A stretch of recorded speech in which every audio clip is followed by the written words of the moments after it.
जिन लोगों ने वेतन भत्ता, गाड़ी, बंगला लिया और वो वक्फ एक्ट जैसा कानून बना रहे, तो उन्होंने देश से गद्दारी किया कि नहीं?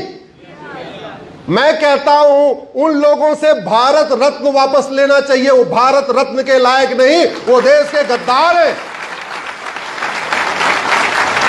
अरे भारत रत्न मिलना चाहिए वीर सावरकर को, भारत रत्न मिलना चाहिए गुरु गोलवलकर को, भारत रत्न मिलना चाहिए पूज्य हेड्डेवार जी को, भारत रत्न मिलना चाहिए लोकमान्य तिलक को।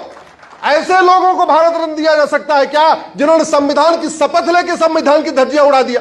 बोलना शुरू करिए, बोलिए।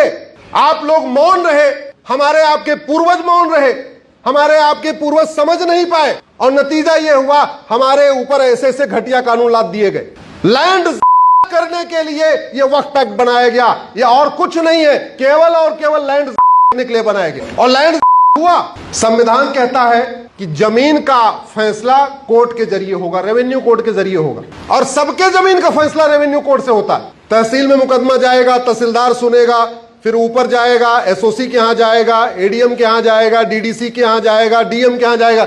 यही व्यवस्था है, नाम थोड़े अलग अलग है, लेकिन यूपी भी पूरे देश में यही व्यवस्था है। सबका मुकदमा कलेक्टर के यहां जाएगा। देशमुख और देश पांडे लड़ेंगे तो कहां मुकदमा चलेगा? कलेक्टर के यहां। लेकिन देशमुख देश पांडे पे ओवैसी ने आके कह दिया ये हमारी जमीन है, फिर मुकदमा कहां चलेगा?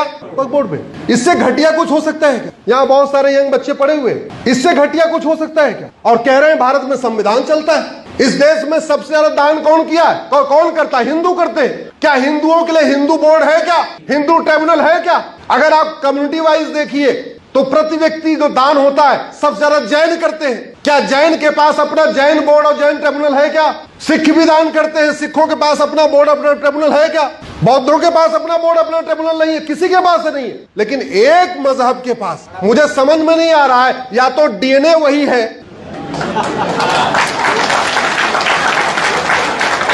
अदरवाइज न हिंदू के लिए अपना बोर्ड ट्रिब्यूनल, न जैन के लिए अपना बोर्ड ट्रिब्यूनल, न यहूदी के लिए अपना बोर्ड ट्रिब्यूनल, न बहाई के लिए अपना बोर्ड ट्रिब्यूनल, न पारसी के लिए बोर्ड ट्रिब्यूनल, न ईसाई के लिए बोर्ड ट्रिब्यूनल, किसी के लिए नहीं, केवल एक कम्युनिटी के लिए फूफा बना के रखा हुआ है। जिसको दान कहते हैं उसी को अरबी में वक्फ कहते हैं, अंग्रेजी में उसको चैरिटी कहते हैं, राइट। दान अपनी संपत्ति की जाती है दूसरों की।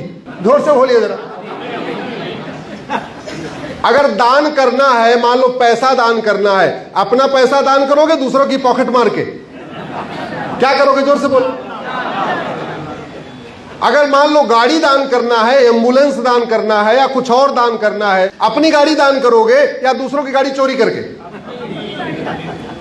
तो जमीन दान करना है तो अपनी दान करोगे या पड़ोसी की? अपनी। ये तो कॉमन सेंस की बात है। इसका मतलब यह हुआ कि मुगलों को तो वक्फ का अधिकार ही नहीं था, क्योंकि दान जब अपनी संपत्ति की जाती है, अपनी पैतृक संपत्ति हो या जायज पैसे से खरीदी गई अपनी प्रॉपर्टी हो, वही तो हो सकता है ना। ऐसा तो नहीं हो सकता कि मैं आके आपकी जमीन पे कब्जा कर लूं और बोल दूं आज के बाद ये जमीन दान हो गई। ऐसा कर सकता हूं क्या? इसका मतलब यह हुआ मुगलों को वक्फ करने का अधिकार ही नहीं था, दान करने का अधिकार ही नहीं था, क्योंकि यहां उनकी कोई पैतृक संपत्ति तो थी नहीं। और जब मुगलों को दान करने का अधिकार नहीं, तो मुगलों के नवाबों को भी दान करने का अधिकार नहीं, मुगलों के निजामों को भी दान करने का अधिकार नहीं, मुगलों के जागीरदारों को भी दान करने का अधिकार नहीं, मुगलों के जमींदारों को भी दान करने का अधिकार नहीं। जब जमीन उनकी थी ही नहीं, जमीन तो भारतवासियों की थी, तो न मुगलों को वक्फ करने का अधिकार, दान करने का अधिकार, न उनके जो चेले चपाटे थे उनको दान करने का अधिकार। जो सक्षम लोग हैं वो ये बता नहीं रहे कि हमने हमारे पूर्वजों ने कितना दान किया। कभी आपने ओवैसी को इस वक्फ एक्ट पे बोलते हुए खूब सुना होगा। कभी ओवैसी ने यह बताया कि हमारे दादा परदादा कितनी जमीन वक्फ किए थे? आपने सुना क्या? जोर से बताइए जरा। और जमीयत उलमा हिंद वाले मदनी साहब खूब वक्फ एक्ट का समर्थन कर रहे हैं। कभी उन्होंने बताया कि उनके दादा परदादा ने कितनी जमीन वक्फ किया? गरीब आदमी वक्फ कर नहीं सकता, अमीर आदमी बता नहीं रहा कि हमारे दादा परदादा ने किया। कागज नहीं दिखाएंगे और वक्फ घोषित कर देंगे। ये चलना चाहिए क्या? ये चलेगा क्या? नहीं चलने देंगे, बिल्कुल नहीं चलने देंगे। ये कानून खत्म होना चाहिए।